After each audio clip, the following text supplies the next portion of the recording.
to the podcast. Welcome to the podcast. Episode 88. I know it's a little late, but that's okay. Cause it's finna be great. What it look like? I'ma hit my girl up, put her in the club. I'ma pull it up. What it look like? Yeah. What it look like? Hey, what it look like? Grammy Salazar. What it look like? Wanna be right now. What it look like? Yeah. What it? Yes. What's up?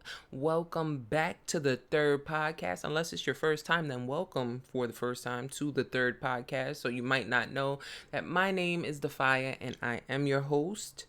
I missed my episode last week. I tried recording a few different times, but I was just tired. And that sounds like a terrible excuse, but if you are already familiar with me, you know that I do have multiple sclerosis and I have some days where I just choose myself overall. It's not anything super agonizing. I wasn't in any pain or anything, but I do have severe fatigue at times and I'm trying something new. I was actually about to reach for it, but I don't think I want to give them a plug yet. First, I want to make sure. I took one. It's like an energy strip, but I don't want to give them free promo number one because we about to pop off. No, I'm just playing. No, but really because I haven't taken it regularly yet, so I want to make sure that it works for me, even though it worked for my best friend who recommended it to me. But I want to make sure it works before I recommend anything to anyone else. What I can recommend is lion's mane for clarity, and also it helps with fatigue too. The thing about the lion's mane is a type of mushroom, and it comes in a capsule. I actually have them right here, so I could show you. They're fucking huge. They're like, okay, so it looks exactly like the other one I have. Yeah, I don't even give a fuck. But this is the lion's mane capsule. You can take 2 of these a day for energy and mental clarity. And then I also have these. These are turmeric and like other stuff, but mainly turmeric. That's why it's so orangey. But I take that for like inflammation because I don't know. I heard inflammation is bad. I don't even really know like what the fuck. I don't know. I just take it. Nobody told me to take all these vitamins. It's just that when I got diagnosed, I started Googling. I just heard a scream in the background. Okay. Well, anyway, why not offer some helpful tips? I know for a fact the lion's mane works because I stopped taking it for a while because they're like $30 a bottle. And I was like, I don't feel anything different. I don't think it's really doing anything. I might as well save a couple, bucks every month because it's about a month's supply, I think, for the $30. And it works. It works because until I was off of it, did I not notice the difference that it made. So I do recommend the lion's mane. They also have like mushroom coffee, which is what I was looking for when I found those capsules. I was actually looking for something called Rise mushroom coffee, which was advertised to me on Instagram a countless amount of times, but I didn't want to. I always try to look to see if I could find it cheaper on Amazon before I buy through the official websites. Sorry, Rise. But then when I went to Amazon, I found the capsules and I was like, oh, this is even better because like it probably tastes. They say like mushrooms. They're very earthy. It's a very earthy taste, and some people don't like the coffee for that reason. I think I might like the coffee. I'll try it one day. But now that I have the capsules, I'm not gonna fucking OD on shrooms and shit. Like, gotta microdose. You feel me? But yeah, we got a lot to talk about for sure. I've been taking notes since I was supposed to do the original episode last week, so we got definitely, oh Lord, a lot to go over. I'm probably gonna read verbatim off this because I still don't want to go over an hour on these episodes, even though this is kind of a twofer. This is like 2 episodes in one, to be honest. Talk about some old shit here. In my last episode, though, I gave a shout out to the Victory Light podcast the Kid Mero, and I mentioned that he had two other co-hosts. So I just want to speak their names. You feel me? Okay. So Liz Bell is the female on the pod that is amazing, hilarious, very smart. She's also very creative, and she's dope. I don't know. I vibe with her. I gel with her because you know how I spoke about Melissa Ford. I felt like I just don't fully relate, and I feel like she tries very hard to speak. I don't want to say strongly, but she tries to stand on business when it comes to, especially when it comes to women's issues and stuff. But sometimes she gets derailed, or she's drowning in a room of testosterone, and I know what that's like. Trust me, as a female rapper who's been in plenty of rooms with nothing but testosterone, I get it. I get it, and it's difficult, but I feel like she needs a stronger delivery, almost like Damaris from the Rory and Mal pod. I think she has a very strong demeanor too. Like she's very uh comfortable within herself, and she doesn't just laugh at everything. I used to be a giggler too, so I feel it. I think it's a very feminine trait. It's very common. Like it's nothing bad, but it definitely is a thing. Liz Bell, she's a little bit more. She's like a mix. To be perfectly honest, she's like a mix of Melissa Ford and Damaris from the Rory and Mal pod. But she's her own thing. Like I don't like to put labels on myself or other people like that. When people be like, "Oh, what artist are you like?" You know, with my music, and I'm just like, I just do whatever the fuck I want.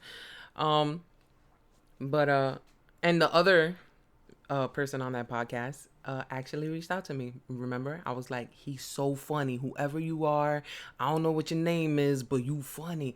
And I posted that clip on my Instagram, and he actually left a comment. So shout out Rainy. Shout out Rainy.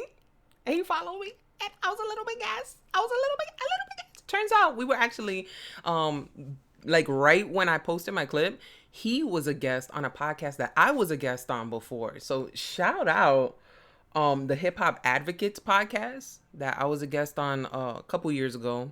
I think it was, yeah, had to be, because I was still living in Jersey. So yeah, a couple years ago, and he was the guest of the week. So it was funny because I'm like, oh shit, like you know my people. That's what a small world. It's really really crazy. But yeah, he left me a couple cool comments.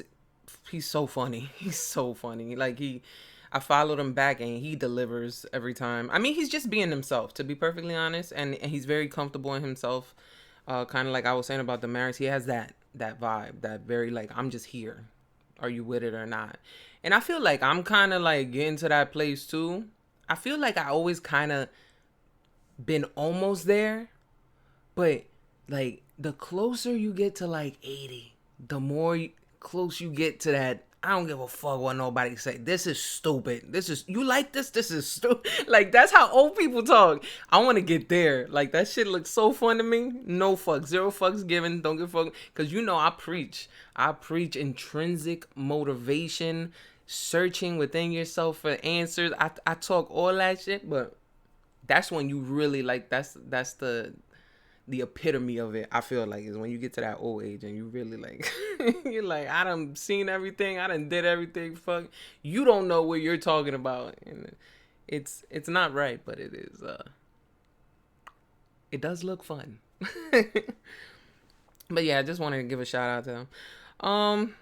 So the first thing I have here on my talking points is actually about the new season of Love is Blind. I always want to do commentaries on them, but I don't know how to get the videos for Love is Blind. Like, if y'all know, leave me in the comments, because I could do reactions to Love is Blind, but I can't rip it off Netflix, and I have no idea how they do that. I mean, I'm sure a quick Google search. You know what? I got my computer up and running today so that I could fact check shit, because I be saying shit and I be like, I give you the gist of it, but I want it to be a little bit more reliable moving forward. So I do have Google up and ready to go. How to get Oh, no. Download video from Netflix. Because this sounds illegal as fuck. So I want to know how all these people have these clips. To download a video. Should I be telling y'all this though? Oh, yeah. Watch offline. Click the download button. They're talking about like the actual app, like where they let you watch the videos on your phone. Yeah, no, that's not what I mean, Google. But there has to be a way. But that's why I never do like a full commentary video on these reality shows. But, oh, boy, do I have opinions. And then sometimes I'll post a little something on my TikTok. If you don't follow me on TikTok, it's DAPHYA, same name everywhere. But yeah, this season, I'm so mad that Jessie Woo is so much like me. She is another YouTube commentator personality. She also has a podcast. She's a phenomenal singer, beautiful, gorgeous woman who stands 10 toes on everything she says, but is also willing to be wrong. Like, I identify with her so hard. It's crazy. It's like there's definitely a parasocial relationship because I enjoy her content so much, and I really be with her. Like, she knows what the fuck she's doing. She'd be like, sisters. I'm like, that's me. I'm your sister. Like, she got it. She got it. So if y'all don't know, Jessie Woo, follow her. She's hilarious. She's not afraid to make the ugly faces because she's so pretty anyway. Like, she knows she could get away with it. Like, I'm just saying. That's the level. She's top tier funny, bro. Like, where there's, you know how people always get the Oscars when they play a ugly character? That's her with jokes. She be making the craziest faces, but you be dead. And then she snapped back and she's gorgeous again because that's just her face. But yeah, I love Jessie Woo, so I just want to give her a quick shout out. And I was upset though because she got so many of the same. We actually disagree on a few things this season though, but we do typically have the same perspective on a lot of things. And she took my fucking joke because I was saying like, yo, they got up on the DEI shit before Trump even came into office because it's a very white cast. I think we only have one black couple that they ended up following into their engagement. There were actually two, but they didn't film the other couple. So it's yeah, there's no Hispanics that I can think of. Yeah, no, they're all white. And then there's the two, and the one couple that's black, the two cast members that are black are half black. The ones that they decided to follow. Now, the ones that they didn't follow were full black, I think. I'm kind of assuming because they didn't get a lot of camera time, but they were definitely darker skin tone versus the half white. The half whites. I'm sorry. Yo, Drake. Shout out Drake, bro. Drake is doing okay. He dropped some music. He's posted some clips of him on tour. Like, I'm hoping that his mental health is good. He still has a lot of money. He's still young. He has a lot. Yo, y'all know I'm gonna jump in and I don't want nothing to happen to Drake. Drake is so talented, and I know I don't. If I'm wrong, I'm jumping ship. Believe me, but I don't really, think he's like a pedophile. Plus, I spoke kind of like on the term pedophile on the last episode and how that's being used a lot lately. But anyway, but yeah, they're half white, and I'm not just guessing that. They met their parents. Well, they met the gentleman's parents, and the mother was white and the father was black, and then we didn't meet the female's parents, so I'm not sure. She could just be light skinned. But this is taking up way too much time. The point is, it's too many white people. It's not, like, I don't want to get political. I wanted to talk about Love is Blind. But the whole thing about DEI is like the inclusivity. That portion is actually important for like businesses, for marketing, because you get different perspectives from different people in different walks of life. And it's the same when I'm watching Love is Blind, when you see different couples from different cultures and different backgrounds, and you learn things about that. Like, it makes it more exciting, it makes it more enjoyable, it makes it more relatable, it makes it better, period, better. But yeah, that's the cast. They do have a couple. Oh, I'm kind of keeping it in the same energy because Ben and Sarah. Uh, Sarah actually brought up her political views, and they're in Minnesota right now. So she brings up George Floyd and how she got involved with Black Lives Matter, and she asked Ben about his views on everything. And he admits that he stays out of that. He didn't even vote because it don't affect him. I'm pretty sure that was a gunshot. Yeah, I heard a gunshot, right? I'm still a little bit in the hood. Anyway, that's not funny. I'm not proud of that. Not proud of that. Not proud of that. But she actually gets upset about it. She's like, oh, she vocalizes it. She's like, that's so annoying. And then she goes back to the quarters and she tells the girls, like, I don't know, this is like a major, core value. And he's kind of like, with it. And then the girl's like, oh, well, you don't know when he gets out. She should have deaded it right there, man. She should have deaded it. She should have deaded it. But we have to be realistic. When you break up on these shows, you go home because you're no longer content. So I think a lot of these people just stay together for the TV, airtime and the views, and to be more of a staple on the show, because the longer you stay on the show, especially like things like Love Island and Too Hot to Handle, where they kind of vote people off weekly. This is not like that, because the couples that get engaged, they follow through and they follow them unless they break up and leave and can't be filmed, obviously. So she decides to stay with him, and I just thought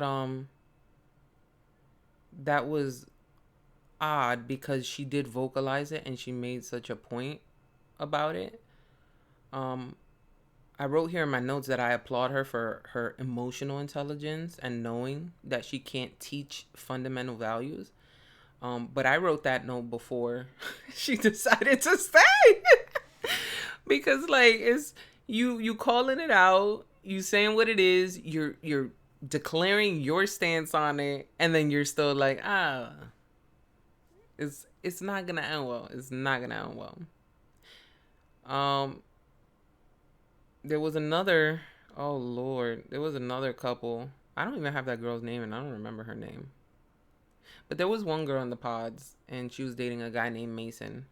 And I don't know. She made a point to say that she loved cream pies.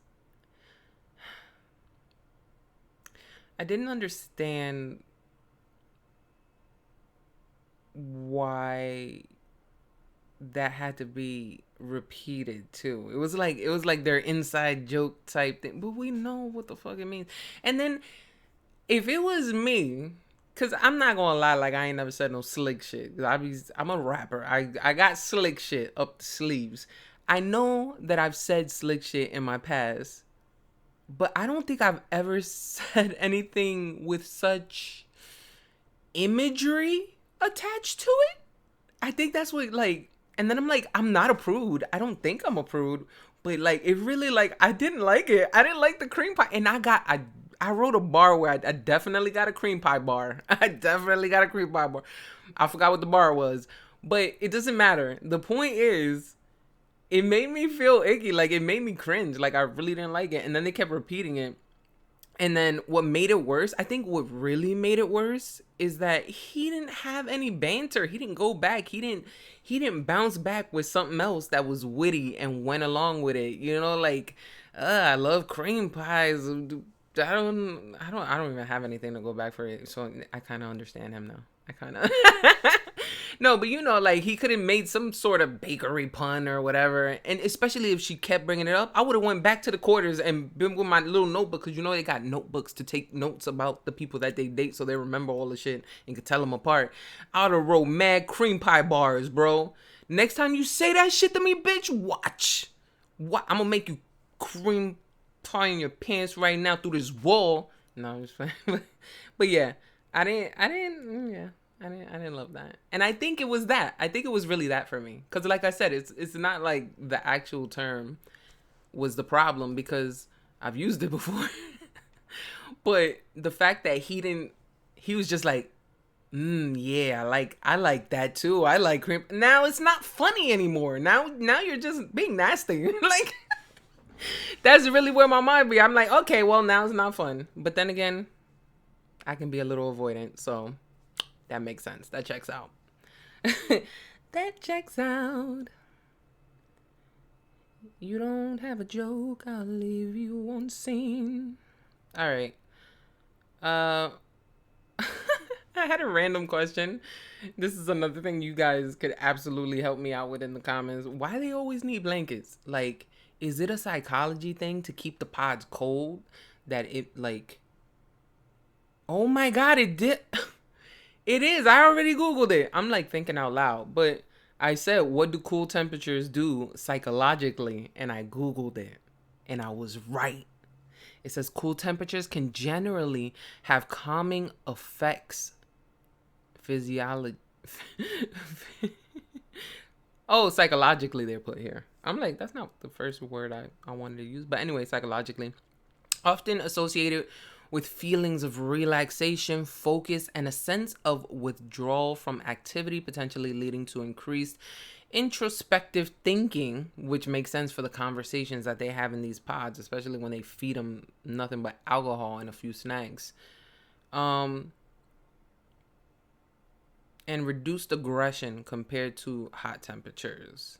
However, extremely cold temperatures can also induce feelings of isolation, discomfort, stress. But yeah, it's not that. They just got a little blanket. So it's definitely the first part. So I was right. Yeah. Damn, these Love is Blind people really, like, there's so much intricacy behind the curtain that people don't pay attention to, and that was definitely like one of the small things that I picked up on. Like, why do they always need a blanket? Why do they always have a sweater? Like, why not turn up the heat? And then I was like, maybe they want it like that. Maybe that's why, DAPHYA. And then I was like, you right, let me Google it. And so I did. And yeah, so that makes sense. So I guess I don't need your help in the comments for that one. However, what you can tell me in the comments is how you feel about that, and if you think it's right that they kind of push. Because, you know, they also say that spike levels of the... I don't know what you call it. When... Like, sometimes people, when they get into certain emergencies, they get a rush of I got the Google. I'm gonna Google it. This is what I'm Googling. Emergency strength. Cause there's a word. Hysterical strength.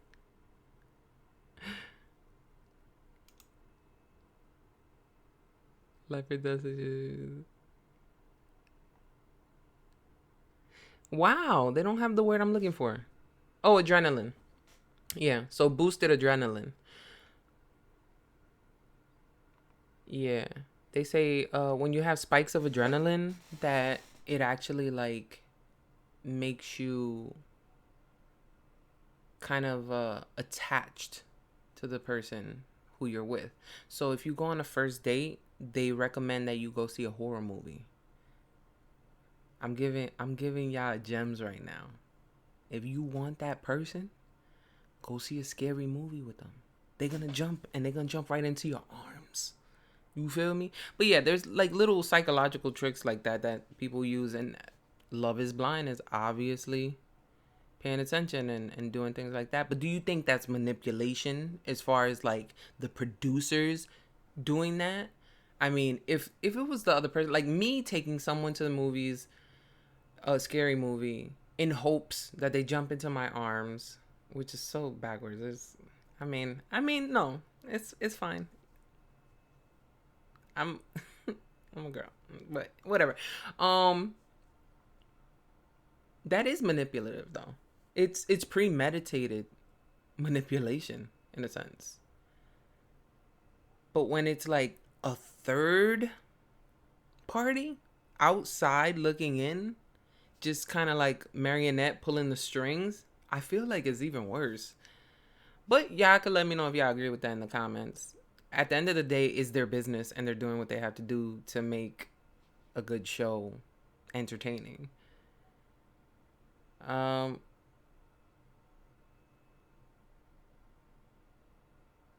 There was a couple. It's actually the only black couple that they followed to the end, like I was mentioning earlier. The gentleman, he was actually addicted to ibuprofen, and that was kind of polarizing from what I saw as far as reactions, because when I heard it, I teared up because addiction is addiction, period. And I grew up around addiction. I know a lot of people who suffer addiction. I have my own forms of addiction because them cheese fries, bro. Like, not even cheese fries. What's the ones I like from Del Taco? The carne asada fries. That's an addiction. I don't have to pull over.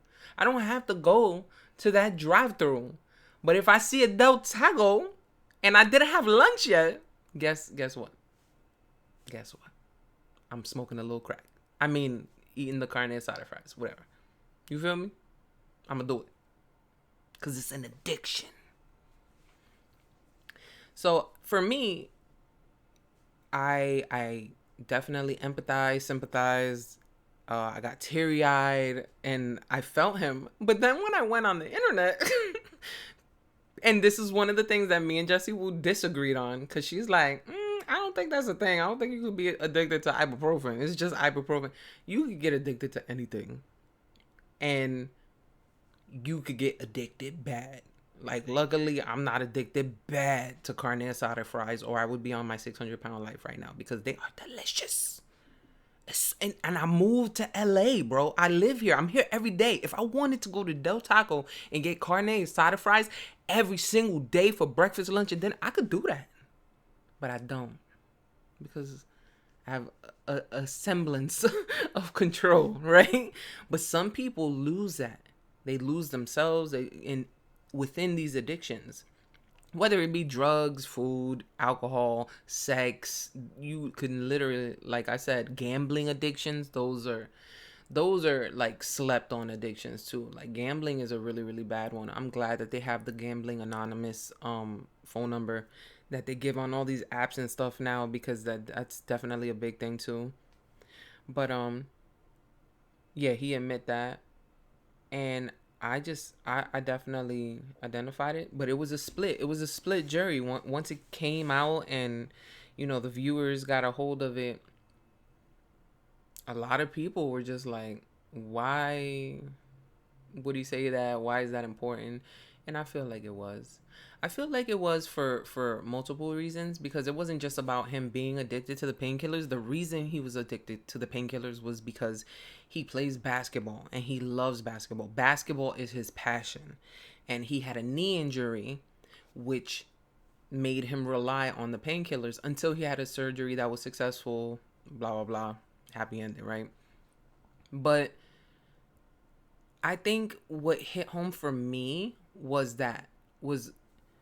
it beginning with a passion, it beginning with love. And just, as someone who has always been Olivia Pope-esque, I like to fix things. So he found a solution, and that was ibuprofen. But then next thing you know, he's taking a bottle a day, and that can't be good for you. But yeah, I felt like it was totally valid, but it was definitely split amongst the public and the viewership. I actually wrote in my notes something related to like why it hit home. I said this hit home for me personally because this is why I try my best to live my life in my purpose and do what I can while I can, despite my MS diagnosis, which I actually mentioned earlier in the episode. I genuinely feel like I lost everything at that point in my life, including people that love me. It strengthened my connection with God, because through it all, I never felt alone. Damn, Fire, you be writing shit and forgetting about it. Damn. Nah, that's real, though. That's real, real. So, when I got diagnosed, an astonishing amount of things were just kind of crumbling around me. So, I got diagnosed at a really bad point where everything felt like it was going wrong. And for some reason, I really didn't. I didn't feel like, I didn't have that despair. I didn't feel alone. I didn't lose hope. And that actually made me realize how much I love my life, how much I love the decisions that I made, the route that I chose to go in, because it's not conventional. It's my life is not conventional. I have a day job, but then I clock out and I keep working because I work at things that I love, like this podcast, like my brand, my clothing brand, DAPHYA shop, DAPHYA.com, my music. You know, I have all these things that I love to do. And I feel like I could have a more stereotypical, socially acceptable life path had I put all these things to the side and kind of like focused on staying premeditated according to society. You know, this is all societal course in life. But that's really not what I wanted to do. And I fought friends, I fought family. I mean, the only thing that I admit I did for my family was get my degree and finish college, but I don't use that degree. But in a sense, you know, I say that, but I do. But I don't work in that field. But I definitely do feel like I use the degree. I love speaking on topics when it comes to psychology. I love referencing, you know, experiments that I learned about back in school. And I love being able to have even just that accomplishment under my belt, especially when I promote motivational and inspirational messages through my website and my clothing brand. So it's like, you know, I'm not just talking shit. Like, I studied this and I do this and I really genuinely believe in this. But yeah, I kind of digressed there a little bit. But that's all I had for Love is Blind. And then I go into, I'm going to read verbatim because I don't know why I wouldn't write like bullet points. I wrote essays. So I'm going to read this too because this is about Kanye. So when I spoke about Kanye last week, which right now is 2 weeks ago because delay, I didn't realize that my screen was turning off. When I spoke about Kanye last week, I didn't realize that he was also selling a duplicate or mimic of Cassie's sweatshirt that she had on during the footage of Diddy beating her in that hotel lobby or hallway. And that was another thing he had on his website, along with that t-shirt with the swastika on it. And he also made some tweets that I wasn't aware of when I did my last podcast, either that I didn't mention because I wasn't aware of it, that he was saying free Diddy and basically caping for Diddy, along with selling that hoodie on the site. Like, it's kind of nasty work. I'm sorry, did I say kind of? It's 100% nasty work. It's over for Kanye in my life. Obviously, he's a very rich man and he does this a lot, but I feel like he really crossed the line for a lot of people this time. And I was actually shocked because as soon as I heard about the swastika t-shirt, I was like, and the tweets, I'm a Nazi and all that. I was like, nah, I can't. Like, I was just completely exhausted. I vocalized that on the last episode, but it was shocking still to find out that so many other people were where I was at with it, because I just felt like he keeps rinsing, repeating this cycle, and I just thought it would go on forever till he dies, and that's it. But apparently, a lot of people agree with me, and they're just like, nah, I'm spent. And I still, like I said on my last episode, I think it goes hand in hand with the climate, the political climate right now. I think people are just like, we're busy right now, Kanye. Like, leave us the fuck alone. But yeah. I also saw that he may be claiming this is a social experiment in a rant. And if that's the case, then I want to know if anyone bought any of that merchandise. So like the swastika t-shirt and the Cassie hoodie, but especially the swastika t-shirt. And if this is really just an experiment, like a social experiment from Kanye, then I think he should release all the names and the shipping information. Just kidding, don't drop their addresses, but because that'll incite violence for sure. But I think he should drop names. I think he should drop a list of everybody, because people bought it. He sold thousands of swastika t-shirts. And that's not surprising to me either, because I know these people exist. He knows these people exist. But if it's just an experiment, drop that and show who these people are. I think also the thing is, even if that did happen and it was a list, there are people out there that bought it just because they knew it was a moment. Because that's what Kanye does. He creates moments. If you talk about Kanye and a bottle of Hennessy, you have the imagery in your head already. You see him on the carpet with Amber Rose in that fucking outfit.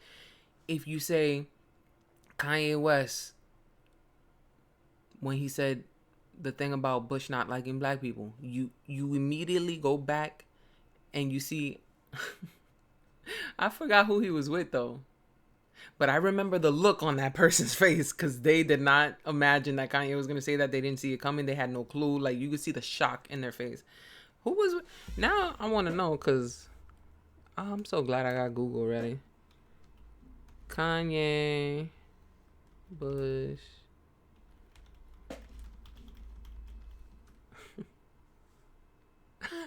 He was with Mike Myers, bro. Okay, I completely forgot it was him. But yeah, Mike Myers' face. I remember the expression of shock that Mike Myers had when Kanye said it, though. But yeah, it was Mike Myers. But he creates these moments that you can literally bring yourself back to that moment in time. And he knows what he's doing. And that's why he might be a genius. But why not use your powers for good? Like, I feel like right now, especially with this latest stunt, with the last few stunts, it's like you're not even using it for the right purpose. Like, no one man should have all that power. Like, you're aware of your impact and your strength socially, and you just ugh. But anyway, I don't want to get carried away again.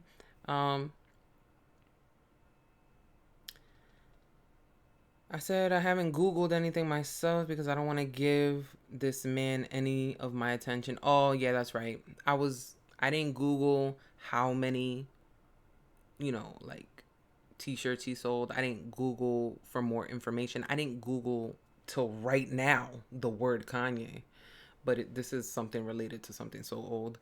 But I didn't want to Google anything about this instance because I was just like, I don't want to give it any more traction. I don't want to give it any more energy. You know what I'm saying?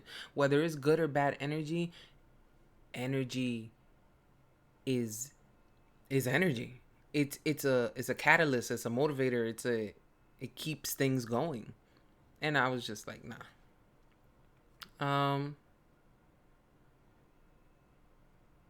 Oh, actually, I'm sorry. My notes are just kind of funny to me. I said I don't want any searches. I don't want to add to any views. I don't want to add to any streams. I want nothing to do with Kanye at this moment.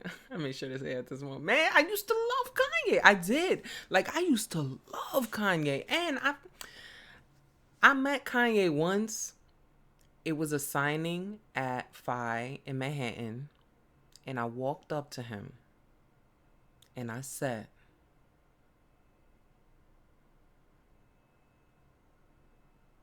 "It's nice to meet you. I'm excited to be a part of your label." That's what I said. Yo, Young Fire was something else. I was just like, yo, you gonna sign me? And he just kind of like smiled and nodded and signed my poster. And then I sold the poster on eBay because I do love him, but I sold it. I mean, I sold. The only thing that I regret selling, I think I mentioned it on the pod too, is from when I opened up for Eminem. I got a signed autograph Relapse CD. And I sold that when I first moved to LA, actually, because I used it to get money to create my new logo and my new designs for my website. Like, it was kind of out of desperation. But the person that I sold it to was also, like a really big Eminem fan who had like a really big collection, and like I knew they were gonna take care of it. I knew they were gonna love it. I knew it meant more. Well, probably not more, but I knew it meant a lot to them. So it was for that reason. Still not a smart move on my part. Like I really do regret that, but it is what it is. You live and you learn. Let's see what else I got here. I want to make sure I don't like read some crazy shit. Then I got more Kanye. While Kanye was running his supposed social experiment by selling Nazi merch, I actually found out through my own social media that people prefer seeing what? That people prefer seeing me with my cat. Completely unrelated though. It's true, but completely unrelated. So during Valentine's week, I did something I called it Phases Week. Every Valentine's Day, I bring it back to my debut album. It's an album full of it's a love story, conceptual album. And I posted a picture and I said that my cat was my Valentine, and that shit got more likes than any other picture. And I posted a few very nice pictures that week. I think so. I think they were nice pictures. I really tried to like step it up on my social media that week. And I was pushing, I had a discount on my album. It was half off. It's still 25% off now. It's not half off, but yeah, for the deluxe package. So I was pushing that. So not me alone. And then I posted a picture of my cat alone, and that shit got like no likes. So we are a dynamic duo. That's what I really wrote that. Yo, Lyric is my nigga, bro. Stop playing with me. I don't care. I love my cat. My little Valentine. He's so cute. He's sleeping right there. He's all like, ugh. A$AP Rocky was found not guilty on all counts.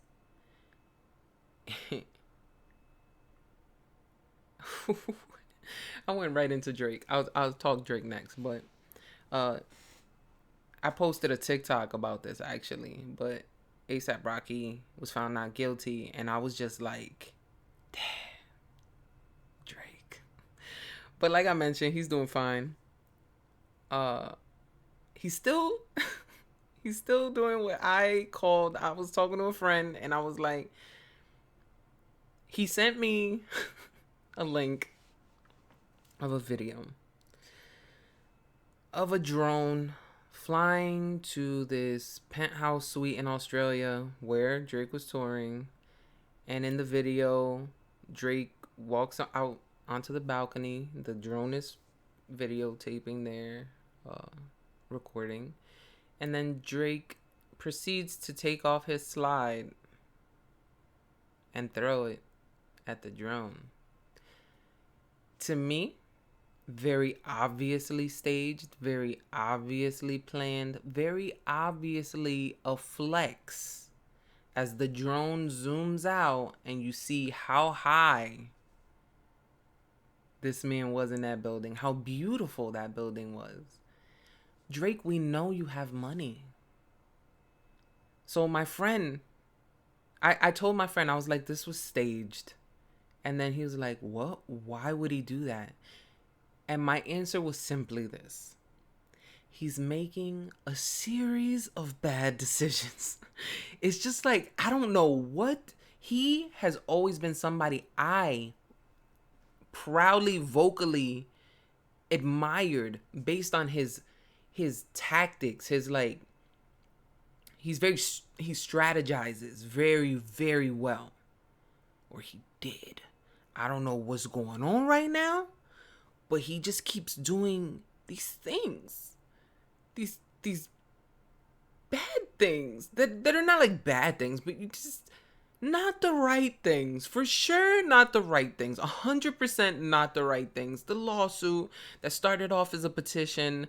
To be perfectly honest, it started with Heart Part 6, where he was like, yeah, I don't even want to battle anymore. Like, as soon as he said that, and everybody was like, he gave up, and I was like, no. And then he just kept making bad decision, worse. Bad decision, worse. And I'm just like, yo, leave it alone. I think the best thing that he did was drop the album with Party, which I still haven't heard. But honestly, I haven't even heard the full GNX album because I was trying to do a review. I didn't do it. I didn't do the Super Bowl shit. Like, I'm gonna give up and I'm gonna listen to all this music. Because I be trying to give y'all like actual live reactions, and then I just end up out of date for months. And I know Elquan is watching this right now. Like, yeah. Cause he be like, he literally said this to me like last week. He was like, I don't understand how you be so like up to date with certain things and completely clueless about others. Yes, just yes. I have to pick. I can't do and know everything. Like, I don't know how some people do it. I really don't. But it's admirable, to say the least. But yeah, I just feel like Drake has made a series of bad decisions for some reason because he had such a good track record. Like, everything he's done in the past has been so planned out, strategic, and intentional, and it is still that now, except it's not well. Take the word well out. Like, it's planned out, strategic, and intentional, but it's not good. It's really not. And then on top of that, A$AP Rocky was found not guilty, and then he dives into the crowd to hug Rihanna, who we all know. Let me say her name right, Rihanna. And I'm just like, we all know Drake love Rihanna.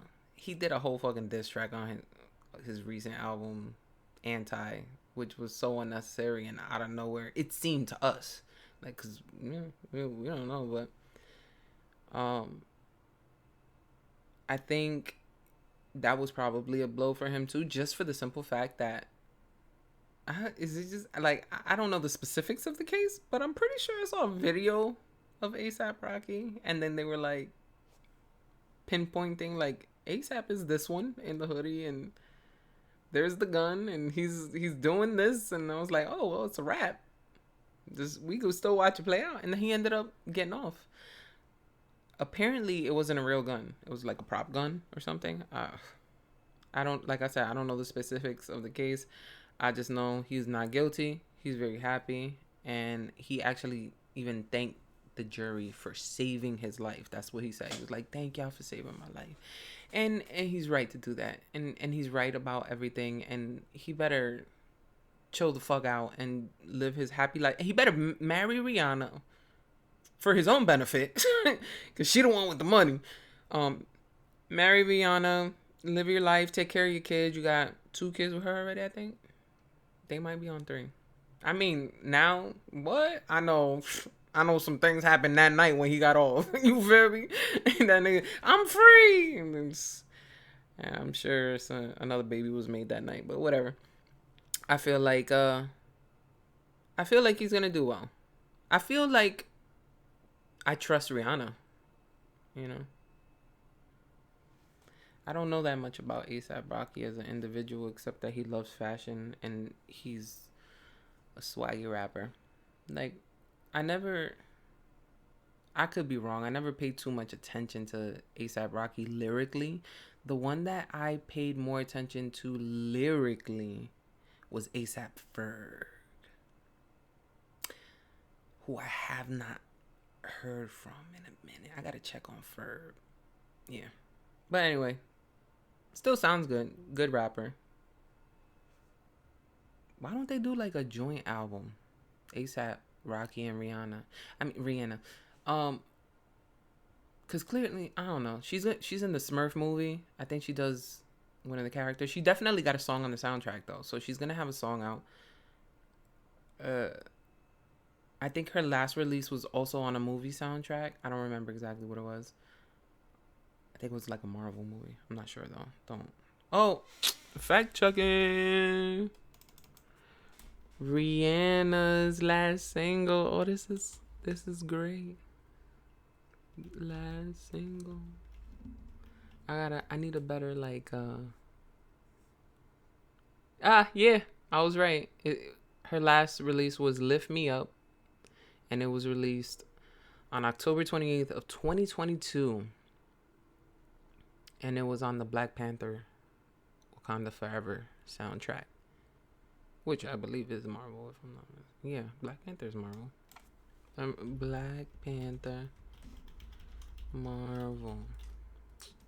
I won't be wrong. Yep.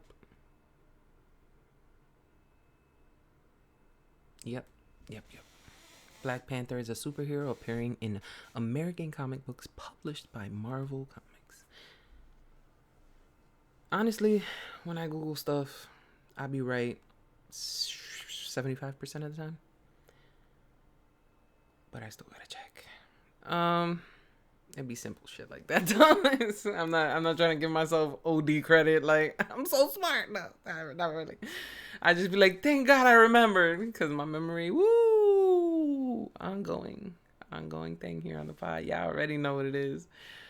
Let me see what I got here. Oh my God, yeah. I feel like this actually, I wrote about playing in your face, just people playing in our general faces and how dangerous it is. And what I'm talking about here in my note was Joe Budden, who keeps jokingly bringing up the naked sleepwalking incident. But I feel like it makes me uneasy. Like, I want it to be innocent, accidental, whatever. But the fact that he keeps bringing it up in a very joking manner just makes me think that he's trying to desensitize us, because that's what I feel like Trump does a lot. He says stuff and he says it like it's a joke. He repeats that joke until we're all like, ha ha ha. And then when it really happens, we're like, oh shit. Well, yeah, we knew. And then it's not that big of a deal because we saw it coming, because we laughed at the joke every time. It's really, I don't want to say it is a form of manipulation, but when it comes to desensitizing people, it's more like an occult behavior, you know. You're just almost like a honeymooning kind of thing. You're drawing people in kind of thing. But now there were even, I don't know the names of these either, but, and I can't look it up because it was some random like clip that I saw on YouTube of a news anchor speaking to some politicians, and then one of the Democratic politicians mentioned the whole condoms to Gaza lie because they keep saying that all these condoms were sent to Gaza, and everybody's thinking the Gaza that we keep speaking about in recent times that, you know, is going through things, but it's a whole different Gaza for a whole different reason. And the gentleman admits it, and he's like, yeah, I'm the one who made that lie up. Again, just making a joke out of something that we proved to be a lie. And now you're making fun of the lie itself. Like, yeah, I made that lie.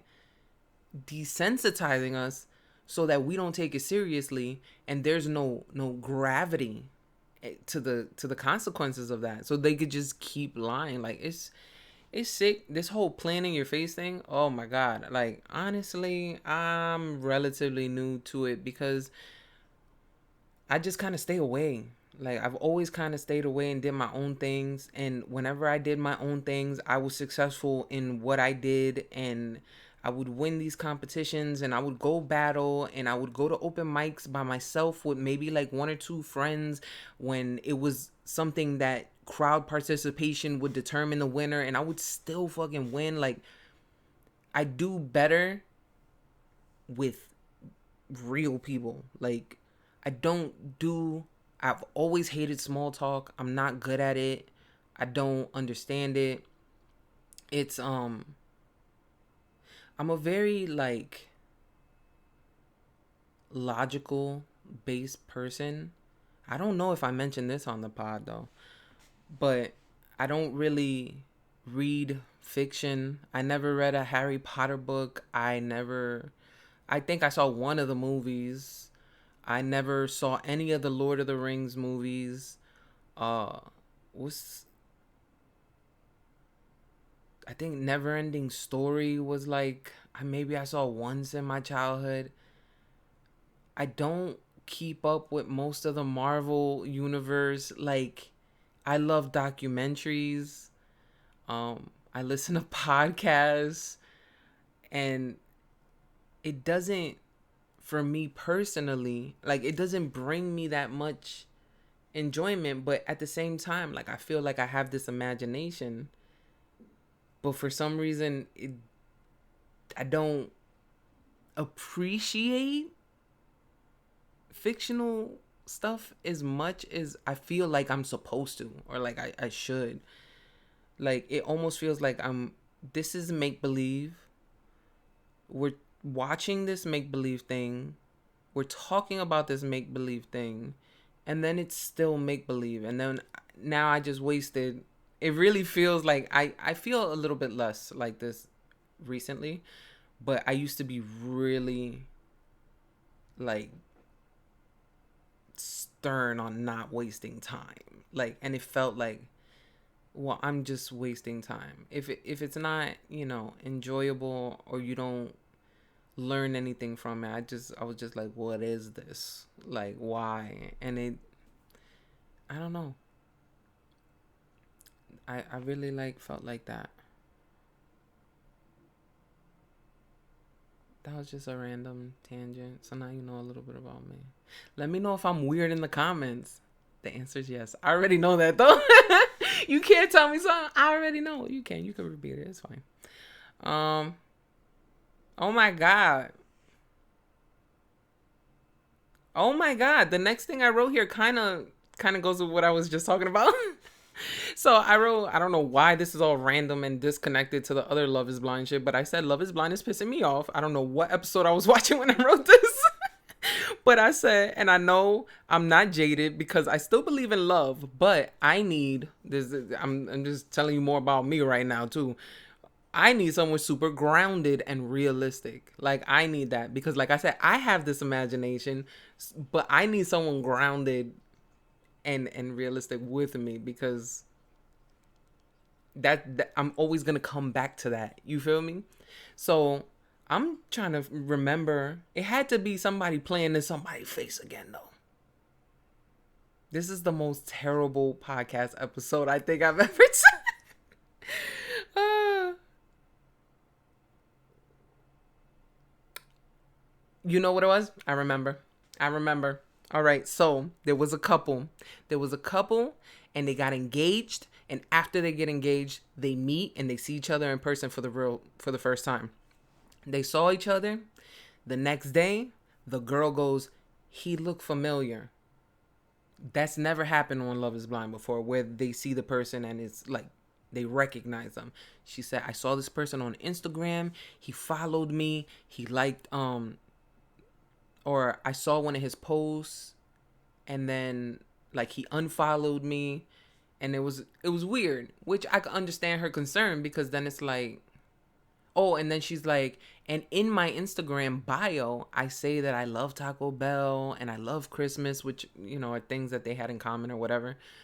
So she thinks basically like that he's a stalker psycho, and that he heard her voice and was like, "Oh my god, it's her," which is crazy because I don't know if she like posts a lot of reels or something, but for him to recognize her voice and then move forward and plan all that would have been kind of crazy. But then she scrolls through, they give her phone so that she could scroll through her followers app and see if he was on the list of people that unfollowed her recently. Why she didn't just ask him, "What's your gram?" and then confirm the picture that she described to him that she saw on his profile, I have no idea. Would have been way quicker, would have been way more reliable. But we got to go back to the point that I made earlier in the pod. They don't want to leave. Just like the girl who was dating the guy who didn't give a fuck about Black Lives Matter, and she was supposed to be an advocate for it. But she still want to be on the show though. If you break up, you're not on the show. So she goes through all this. She's visibly uncomfortable. The guy is like, I don't think I followed you. Maybe if I did, then I forgot. He sound like he lying. This is another thing that me and Jessie Woo disagreed on, because she was basically saying,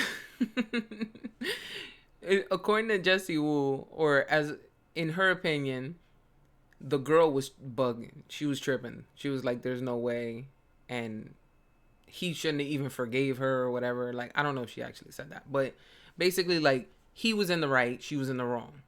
In my opinion, I think she did. But I don't know.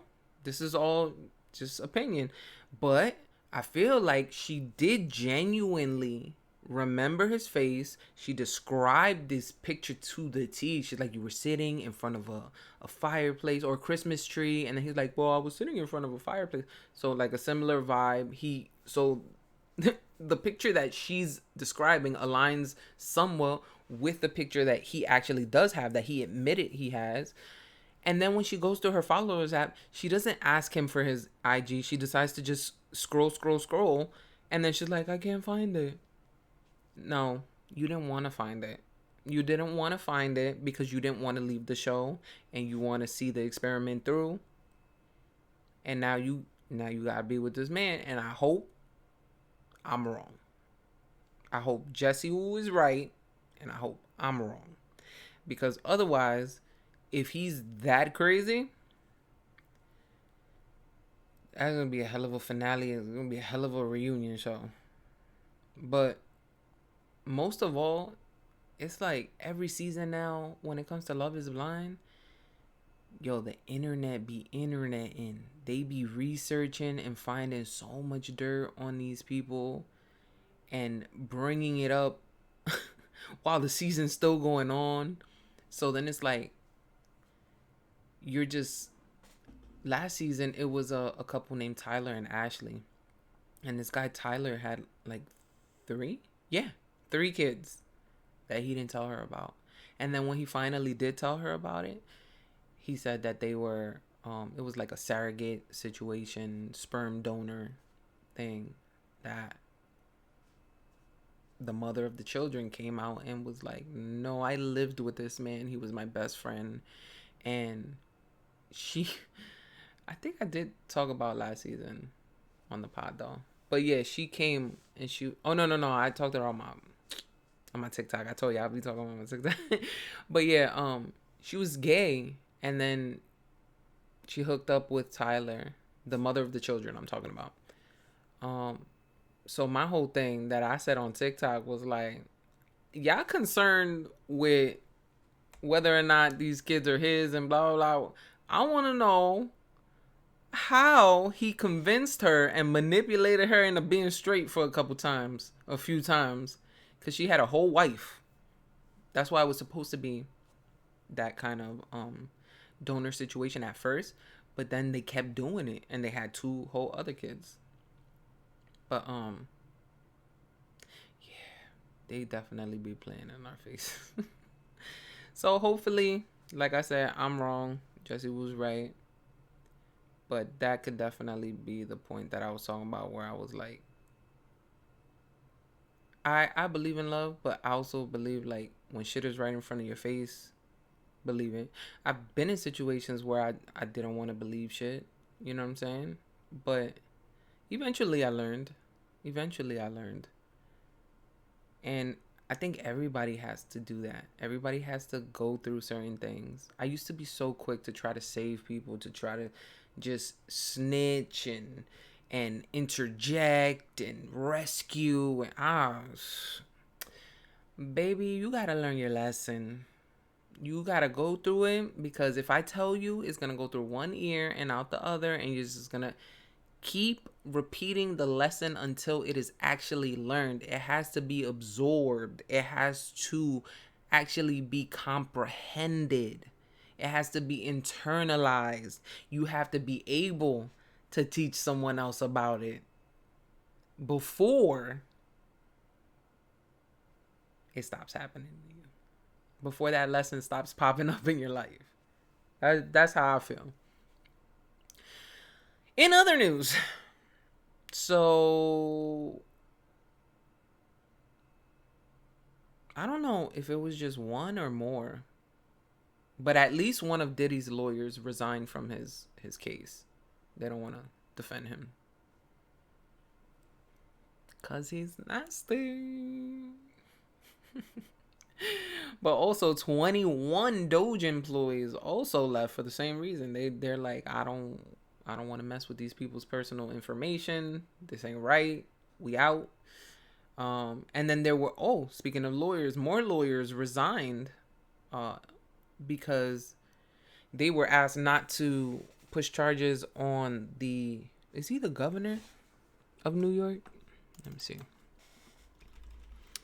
I'm kind of lit with this computer right here. It would help if I type right though. Or is he the mayor? Yeah. Never mind, he's the mayor. Yeah, there we go. Mayor Adams. So Mayor Adams been sketchy for a while, and he got some lawsuits.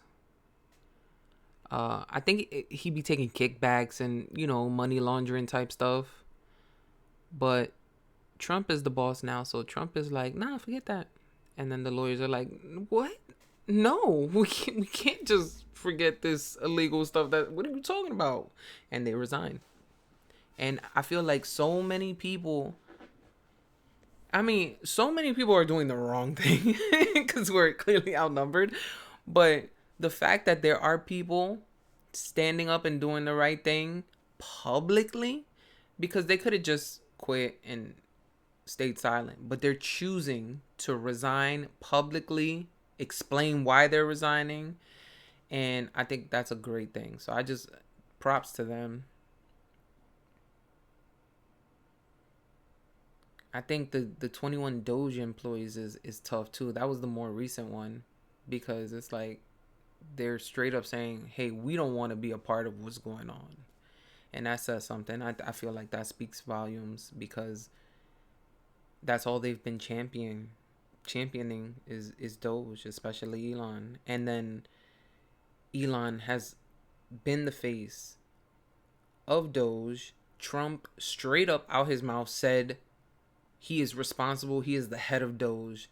And now that there are, implications that shit might not be so sweet at Doge, now they're saying that, nah, Elon's not running nothing. He's just an advisor.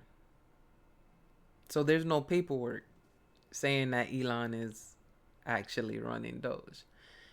That's just a cop-out. And that's another way that they are playing in everybody's faces. And it's so sad, because people just go along with it, because it's too inconvenient to go the other way. It's too difficult to swim against the current. Just let's see how it happens. It's this bad already. Let's just see where it goes. Terrible things can happen that way. I'm already like, I feel bad for the future. And I feel bad I feel bad for the people who are going along with it and have children. Because I feel like if anything were to go insanely wrong, the guilt that they would feel is unimaginable.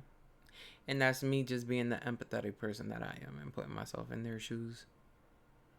Oh, I did want to mention this though. There was a guy on TikTok. I don't know his name, but he went kind of viral because he was saying that, you know, Trump ran on these tax cuts that were supposed to be tax cuts for middle class people and the everyday American, where it included no tax on tips, no tax on Social Security, and no tax on overtime when you work overtime hours.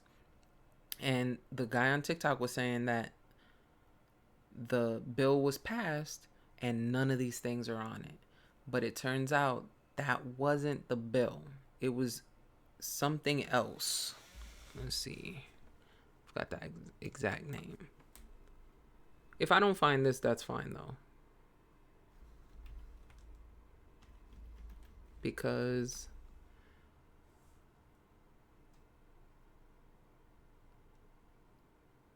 it's a budget bill. So that's what it actually is. So it's more of a proposal. And it doesn't include everything. It's not incredibly detailed. And I say that to say this. If we are not correcting the lies with truth, for example, what I mentioned earlier, the Gaza condom thing, like we were like, no, look, it's this Gaza, the condoms are for this purpose, but you're saying it's there, and you said like 4 different fucking numbers. It went from like this many million to that many billion to trillion dollars on condoms. Like they just make up stories. That's not allowed.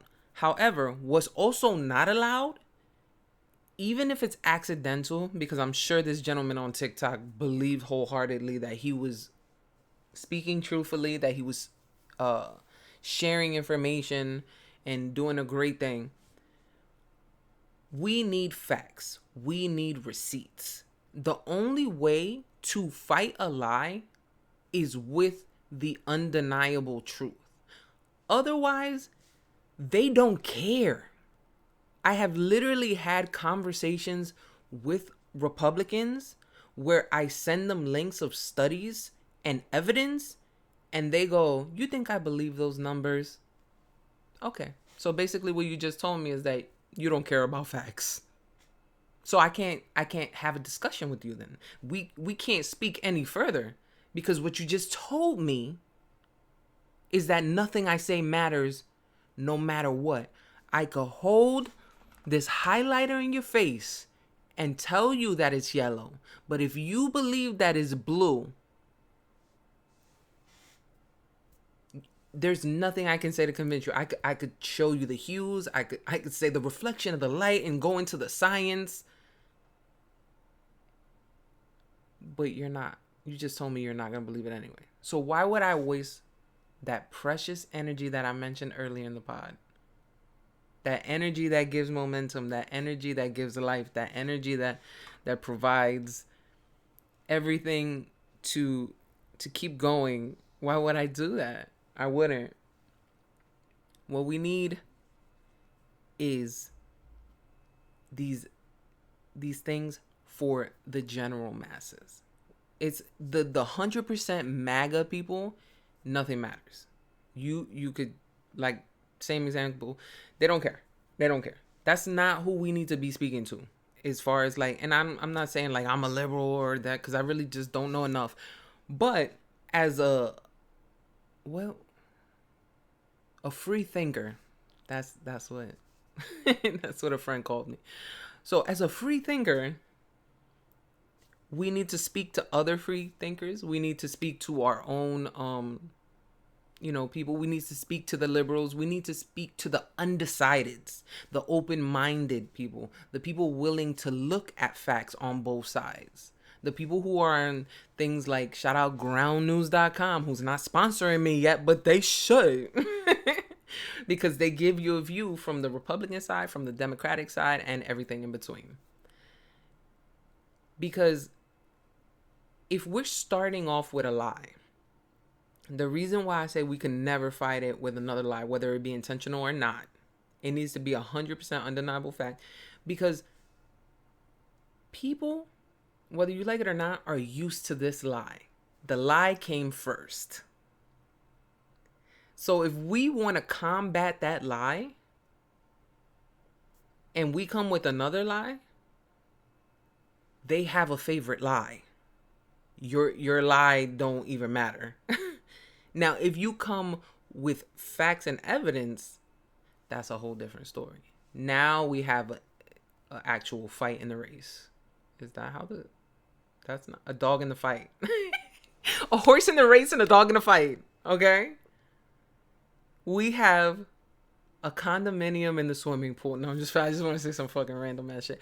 But that's the only way. They're never gonna choose the second lie when they're already comfortable with the first lie. And all this shit that I was telling you before about them playing in your face and doing the desensitizing you, that's comfort. That's all comfort. It all goes, it's accompanied with the lies. You feel me? So if you are opposing these lies, you have to be very careful. Because it just takes something like that for them to say, haha, see, they don't know what they're talking about. And then they start diminishing all the actual factual, concrete evidence, the surveys, the censuses. Is that how you say census, plural? Censuses. And we don't want to jeopardize that. So we definitely want to be careful with things like that.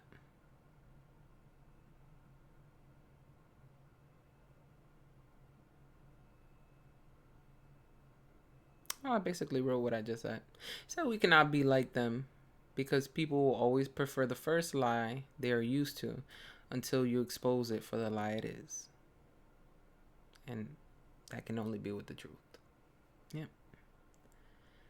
But that's all I got here. I can't believe I actually got through all that was all the specific news stuff. I had general topics, but we'll get into those next week. We're going to talk about toxic masculinity, the manosphere, and suicide rates among men. Because, hashtag, good men exist. You feel me? But we'll talk about that next week. I'm already way over time. I want to thank you for listening. Like I said, my name is DAPHYA, DAPHYA. You can search that everywhere. It's DAPHYA.com. And I do have a new song out. It's called Runnin'. It's actually going to be part of Mike G's album dropping on March 7th. It's called Culture Damaged 2. And my song Runnin' is the leading single that we just dropped this week. So if you have a chance, go listen to that. Enjoy. And I'll see you next week at the third pod. But remember, I am the voice you can trust. Once.